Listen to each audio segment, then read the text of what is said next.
You have been baking bread all wrong because you think flour, water, yeast, and salt are just ingredients instead of a complex chemical reaction.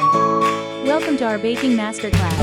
Today, we will be delving into the foundational ingredients of bread making: flour, yeast, water, and salt. A simple combination, yet so crucial in creating the perfect loaf of bread.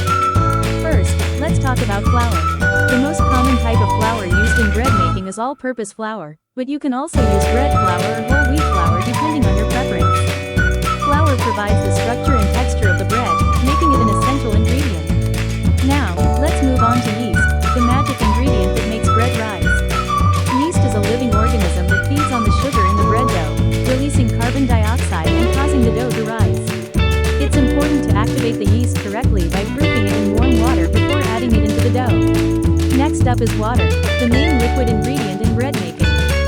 The amount of water used affects the consistency of the dough, so it's important to measure it accurately. Water also helps activate the yeast, hydrate the flour, and develop gluten, which gives bread its chewy texture. Last but not least, we have salt. This humble ingredient not only adds flavor to the bread but also helps strengthen the gluten in the dough, making it more elastic and easier to work with. It also helps control the fermentation process, ensuring a perfectly balanced flavor. And there you have it, the 4 basic ingredients that make bread making possible. But don't underestimate their importance, as each one plays